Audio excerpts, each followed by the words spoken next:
বোনেরা আমার, বিশ্বের নবীর সাহাবীরা দয়ার নবী মুস্তাফার চারিপাশে পাকে দাঁড়িয়ে দাঁড়িয়ে দাঁড়িয়ে তারা আপন বাবা কান্না করতেছিলেন। ও সাহাবীরা এত কাঁদেন এত কাঁদেন।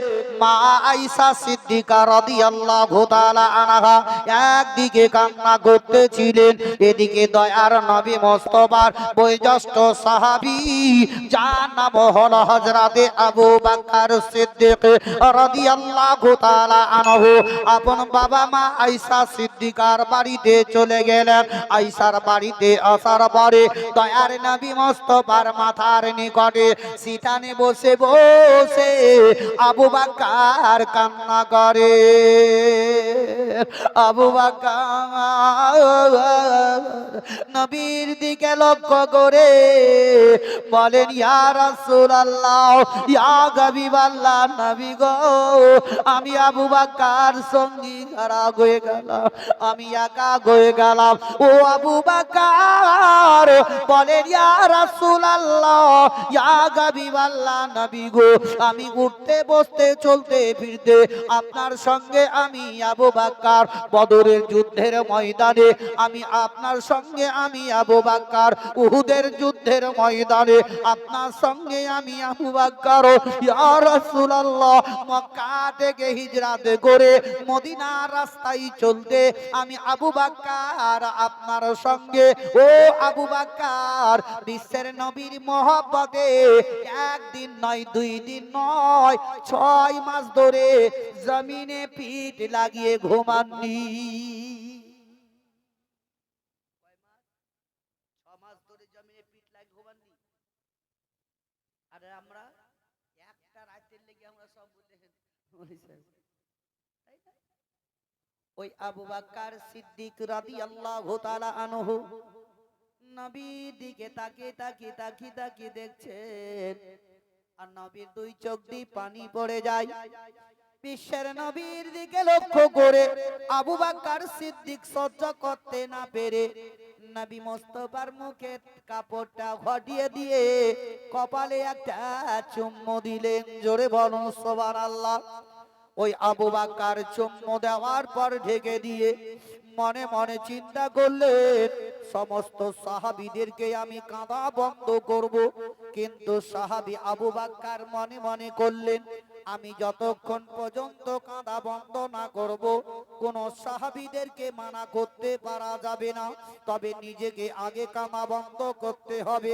যেমন আপনাদের আমাদের দেশের মা বাপ যদি মারা যায়, অন্যান্য ছেলে মেয়েরা ওই সমাজে মা মা মা মা করে কাঁদবে, বলে মা গো আজকে আমাদেরকে মা গারা করে চলে গেলে আমরা কারে মা বলে ডাকব।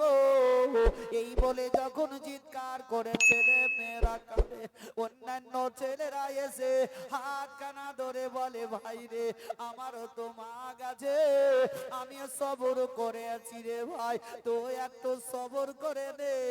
কোন কোন মেয়েরা এসে বলবে, বাবু রে, ওরে বাবু আমারও তো মা গেছে রে, তবে আমি সবর করেছি, তুমি একটু সবর করে নাও। এইভাবে সান্ত্বনা দিতে থাকে ওই রব সাহাবী হযরতে আবু বকর নিজেকে কান্না বন্ধ করলেন। অন্যান্য সাহাবীদেরকে তারা আপন বলে দিলেন, আর কেঁদো না, একটু বন্ধ করো। ও ভাইয়েরা, ও আমার মা বোনেরা আমার, যেমন আপনাদের আমাদের মা বাপ যখন মারা যায়, বাপের দেহটাকে যখন বাবা কবরে নামিয়ে দেওয়া হয়, ওই সমাজে তার ছেলে বাবা কবরে মাথার দিকে দাঁড়িয়ে উপর থেকে বলতে থাকে, ও গো চাচা গো, একটু তুমি আমার বাপের ওই মুখের কাপড়টা ঘটিয়ে দাও না কেন, আমি আর সহ্য করতে পারি না, ও গো একটু কাপড় ঘটিয়ে দাও, আমার আব্বাকে শেষবারের মতো দেখতে দাও। যখনই বাবা মুখের কাপড় ঘটিয়ে দেওয়া হয়, মুখের দিকে তাকায়, তখনই আপন বাবা কাঁদতে থাকে। এইরকম বিশ্বের নবীকে যখন কবরে নামিয়ে দেওয়া হলো, আর মাথার দিকে নিচে আলী রাদিয়াল্লাহু তাআলা আনহু ছিলেন, ওই সমাজে